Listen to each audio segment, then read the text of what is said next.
Morning students. Today we learn geography chapter number 1 environment. Do you know what means of environment? Environment means our surroundings. Surrounding जानते हैं आप? आपके चारों ओर जो भी चीज़ होती है, आपके आसपास बिल्डिंग्स पाई जाती है, एयर होती है, वाटर होता है, प्लांट्स होते हैं, एनिमल्स होते हैं, ये सारी चीज़ें जो भी लिविंग और नॉन लिविंग होती सारी आपकी सराउंडिंग्स में होती है, उसी से इन्वायरमेंट बनता है. Environment different in different places. अब आप घर पे बैठे हैं ना, खूब मस्ती कर रहे होंगे, पढ़ाई भी कर रहे हैं. तो अब देखिए आपके घर का जो इन्वायरमेंट है, अब आप स्कूल में आते हो और वहाँ के इन्वायरमेंट में दोनों में डिफरेंस है ना.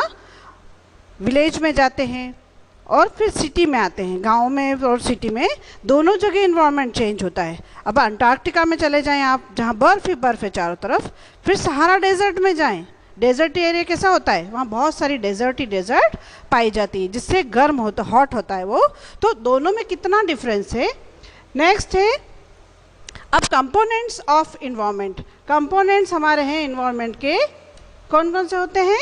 नेचुरल इन्वायरमेंट, उसके भी हम नेचुरल इन्वायरमेंट में क्या होगा, land, water, air, plants, animal, ये सारे नेचुरल इन्वायरमेंट जो प्रकृति ने हमें दिए हैं वो नेचुरल इन्वायरमेंट में आएंगे. Second is human environment.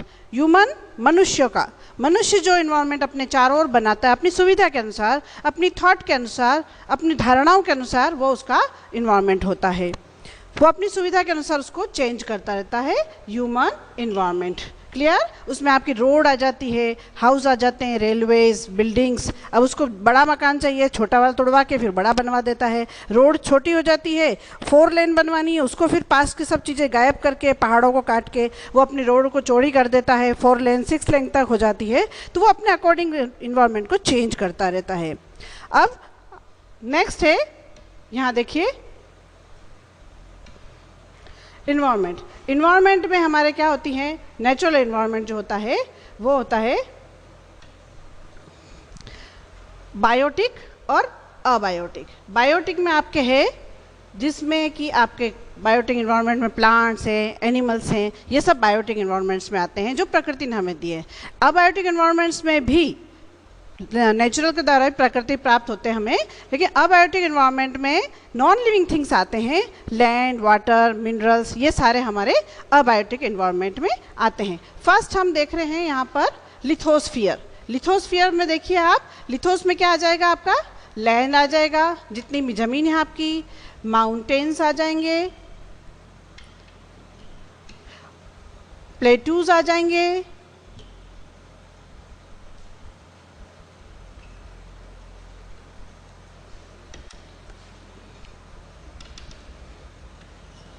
Plateaus जानते हैं आप,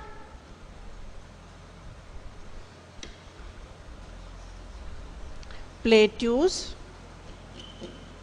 वैलीज, ये सारी आपकी आ जाएंगी लिथोस्फीयर में. जो ज़मीन होती है आपकी जिस पर आप रहते हैं, क्रस्ट होती है, वो सारा लिथोस्फीयर में आती है. क्लियर. नेक्स्ट है हमारी हाइड्रोस्फीयर. हाइड्रोस्फीयर में आप देखेंगे, हाइड्रोस्फीयर में आ जाएंगे आपके सीज, ओशंस, जो वाटरी पार्ट होता है सारा, जहाँ पहाड़, नदी, तालाब सब भरे हुए होते हैं ना, वो सारा आपका हाइड्रोस्फीयर में जाता है. इवन कि वाटर वेपर जो एयर में होती है हमें दिखाई नहीं देती है, पर वो एयर में होती है, वो भी हमारे हाइड्रोस्फीयर में आती है. माउंटेन पर जो आप बर्फ़ देखते हैं जमी हुई, वो भी हमारे हाइड्रोस्फीयर का ही रूप है, जो पिघल के पानी के रूप में फिर से नीचे आ जाती है. क्लियर. नेक्स्ट है एटमॉस्फेयर. एटमॉस्फेयर क्या होता है, डोमेन ऑफ एयर, जो हवा चारों ओर है आपके, उसके अंदर आ जाती है आपकी ऑक्सीजन, जितनी भी गैसेस हैं, डस्ट पार्टिकल्स होते हैं इसमें, और वाटर वेपर भी होती है, ऑक्सीजन, CO2 यानी कार्बन डाइऑक्साइड, नाइट्रोजन,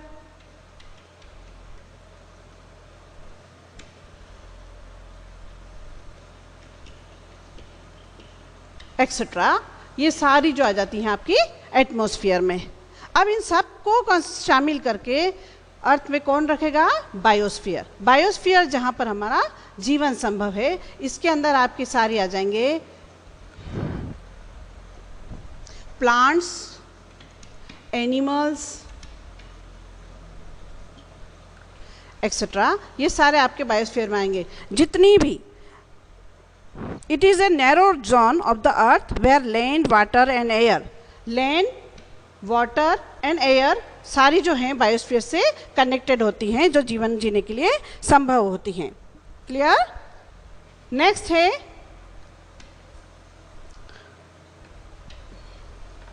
फर्स्ट हम पढ़ेंगे। अब इसमें हमने शॉर्टली तो डायग्राम से जान लिया कि लिथोस्फीयर, हाइड्रोस्फीयर, बायोस्फीयर और एटमॉस्फेयर चारों कैसे एक दूसरे के लिए ज्वाइन होके रहती हैं। अब यहाँ पर हम आ जाएंगे लिथोस्फीयर पर। सबसे पहली परत पे के लिए हम पढ़ेंगे लिथोस्फीयर। लिथोस मीन्स जानते हैं आप, सभी को पता है ना, स्टोन, रॉक्स।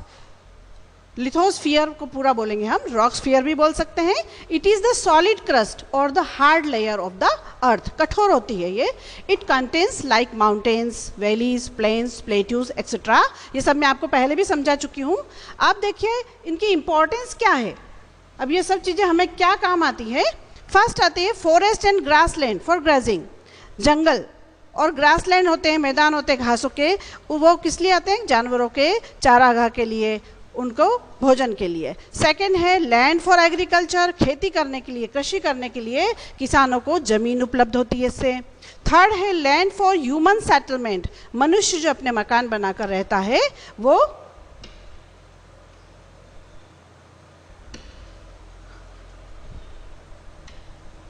मनुष्य अपने मकान बना के रहता है, उसमें वो कहलाती है हमारी lithosphere.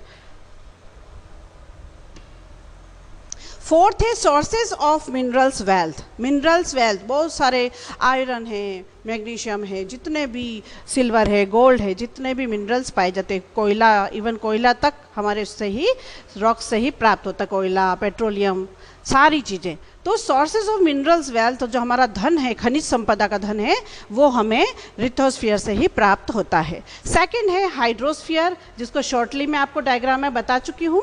The domain of water is referred to as hydrosphere. It refers to the presence of water in all its forms like seas, oceans, ponds, rivers, lakes etc. Even ice cap जो mountain पर होते हैं वो भी हमारे hydrosphere में ही आते हैं।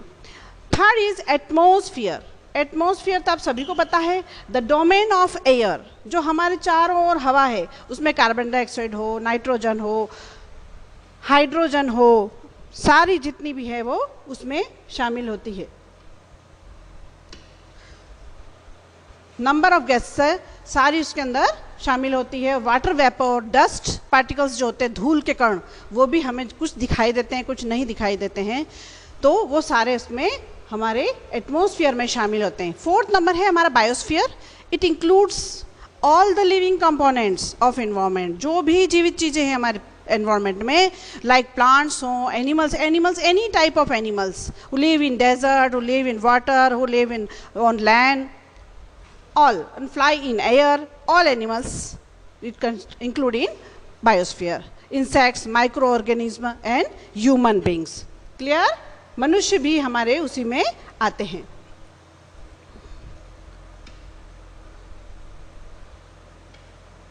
और ये सारा, अब इसके आगे हम इकोसिस्टम के बारे में पढ़ेंगे नेक्स्ट पार्ट में। Thank you.